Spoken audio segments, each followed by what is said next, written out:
For today's vlog mga kapanalig ay pinuntahan natin ang isang gawaan ng panutsa dito sa Barangay Kilo, Ibaan, Batangas.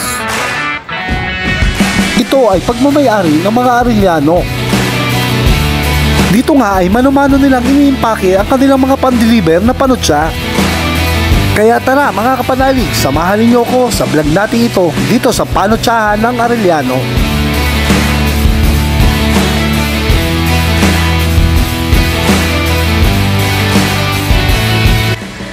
So what's up mga kapanalig, dito ako ngayon sa Barangay Kilo, sa gawaan ng panutsa. So itong panutsang ito akala natin sa San Juan lang makikita, no? Pero nandiyan pala nanay. Nay, ano masasabi nyo sa panutsa nyo? Kailan ba nag-start po yung inyong pagpapanutsa? 2000. Nitong year 2000?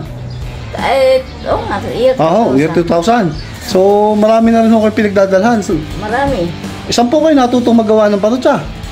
Doon sa aking hipag na taga San Juan. Ayun, kaya sabi ko, ang panutsa dito sa atin sa Batangas ay galing sa San Juan. Maraming nagagawa. Minsan doon sa may Alupay, meron din ho. Meron. So, ang pinanggalingan pala po ay San Juan din, ang area. Ay, kumusta naman po ang ating bentahan yan? Ay, season din. Season po. Ayan ka po, pagka naggawa ng ganitong panutsa, ay natagal ng ganong katagal yan? Ilang buwan yan? Mga 3 to 4. 3 to 4 months. Bago masira. Aba. Ay ayos, ano po? So yun guys, kung naghahanap kayo panutsa, punta kayo dito. May telephone number po ba tayo dito, nanay? Na pwedeng... so yun, nakalagay na pala dito.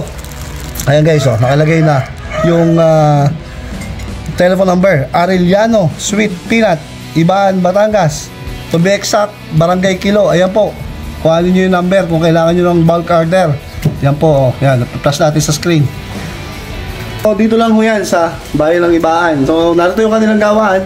So, nagkataon lang nga po nung punta natin ay may ubos na. Dito ho ginagawa. Dito nilalatag yung mga panutsa na hinuhulma. Ano po? Ginagawa. Ito po yan.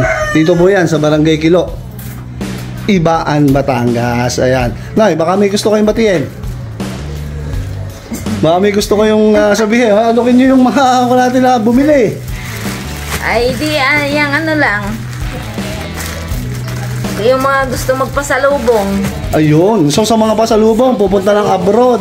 Pwede kayong magrekta dito sa Barangay Kilo. Kanina, taga-Pangasinan. Taga-Pangasinan. Tayo pa ho ang taga-Pangasinan din yung pagbili. Ay, masarap po ang inyong panutsa. Kaya gayon. Tapos, nung isang araw, sa ano naman, dadalhin pa abroad. Aba, yun. So, yan guys sa mga naghahanap, pwede kayong dumiretsa dito sa Barangay Kilo o yung number, tawagan ninyo para meet up dun sa bayan kung saan dadalhin. Ano po?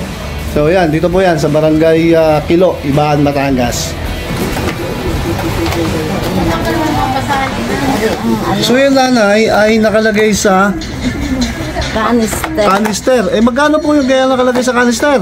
50 pesos. 50 pesos yung nakalagay sa canister. Ayan, kung gusto ninyo ng nakalagay sa canister, yung ayaw nyo lang malalaki, ito, ganito bibilhin. Ano nanay? 50 pesos ito? 50 pesos. Ngayon. So, maganda po ito. Pagka babiyahe kayo, hindi siya hassle. Tapos, hindi kailangan matapon kasi may lalagyan. Maganda yung canister nila. Ayan, nakalagay na po dito. Ayan. So, kung naghahanap po ng panutsa, punta kayo din sa Barangay Kilo. Hanapin natin si nanay Pet, Arellano. Ayun. Una na yan. Ay, ito pala. Ay, registered na rin po pala to, no? Sa munisipyo, ayan. May fines na. Dumaan po sa lahat sa proseso. May DTI na rin. So, legit na legit po yung tindahan ni nanay. Ayan.